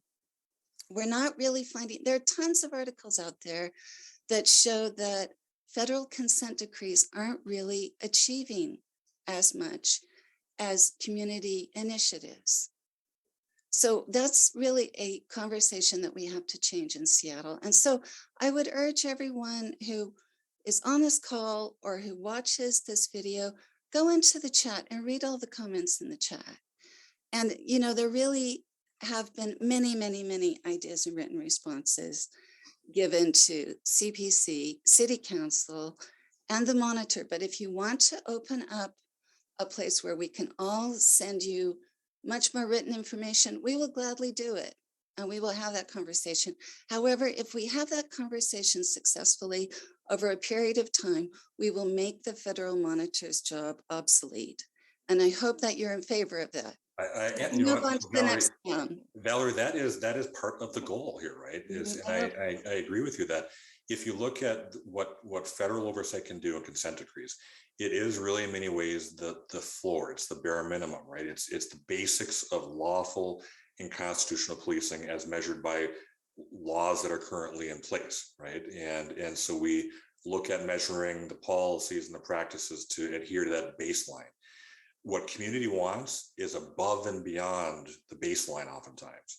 And some of the best ideas and innovations and new ways to look at public safety broadly come from community, right? So that's why we're asking you, Valerie, to put these ideas forward again, because it's not just for the monitor. What we're saying here is as community takes more and more oversight and control, for lack of a better term, influence over the future, making sure these ideas are well documented. One of the things we can do from the federal oversight side, though, is put that in paper and say, what we've accomplished from the federal oversight side is this baseline. Community has said the city should go, here. And, Valerie has these ideas for what community should do. And those are good ideas to move forward on. And so put pressure on the city and the state and the broader community to engage with that. So I completely agree with you. There are certain thresholds that we can take on from the monitoring perspective. And there are certain, things that are beyond that are really fantastic ideas. I mean, we just, Angela Davis just talked about a big idea there, which is this cross jurisdiction approach. That's something that you guys can lead as community, right? And so, there are constraints, right, with what federal oversight can do. I fully acknowledge that. It's one of my big frustrations as well when I put on more of a community hat. So what we need from you is to not be discouraged by that the federal oversight can't accomplish all of this, but to be motivated by it, right? To know that now you have a baseline, you have a functioning Seattle Police Department at its most basic level, right? And I will say it's doing a lot of really good work in some areas. There's other areas that need dramatic improvement. What can community do to make sure that you guys can take that on, and potentially without federal oversight? So we need you to do this, and I agree with you on that sentiment, and hope you continue to advocate for those ideas and put it on paper, right? So we can. Well, thank you for that. I don't want us to take too much time. Yeah, and we just got a couple of minutes left. This stuff is all in writing. I would love to see the model initiative on seattlestop.org. I would love it to see it be one of the ideas that is in your next report. But the negative is part of what we need you to report as well, because if we're not clear about what the negatives are, we can't change them and make the positives. And that's very true. I do agree with that. Thank you for that. So we're at time. That time went by really fast. Good conversation. I appreciate everybody. I do just have one last announcement. David, if you wouldn't mind coming on to talk about We Are Seattle, and then we will be closing up. Well, Thank you very much, Felicia. Good to see everyone on this call. And I put in a chat in the chat, kind of a long chat, just saying that this is such a wonderful, needed conversation for us to have. And thank you, Felicia, and the Community Police Commission for hosting these meetings. I think it's very important, you know, as a former city council member myself, it's very important to have a dialogue with citizens, people who are around our city, about very important issues such as public safety and police accountability, because you cannot put checks and balances and hold the system accountable unless there is that kind of engagement. And so that brings me to We Are Seattle. So Felicia and I and a number of other volunteers around the city have been involved for many months in pulling together conversations, virtual conversations around the city on issues that are important to our city, and to bring issues, priorities, and solutions to the new leadership of the city. So we've been having small conversations virtually over the last few months, and we'll continue to do over the next couple of months. But we encourage any of you who are interested in being part of these conversations to talk about not only public safety, policing, but also other issues facing our city that you want our city leadership to embrace and support. We welcome you to join our conversations. So I put in our website and my email address and phone number into the chat. So if any of you want to join, we welcome you, and we'll get you scheduled into our conversations. So thank you very much. And I look forward to coming to more of these meetings and hearing from some of you in our own conversations at We Are Seattle. Thank you, Felicia. Thank you, David. Can you see the poll on here? Yeah, Felicia, we should mention those questions as well are on the Seattle Monitor, Okay. policeMonitor.org website. So I know we don't have a lot of time here for you guys to actually type those in, but those, you know, would like to have your ideas there, and we'll also capture what's in the chat here and document that too. Yes. So anybody that has a question or want any more follow-up information, you know how to contact me. I put my information in the chat. I thank you all. I don't want to I want to be respectful of your time. If there is nothing else, then good night, and I'll see you next month, February the 8th. Thank you. Thank you all for being here. Thank you, everyone. Thank you, Felicia. Be well.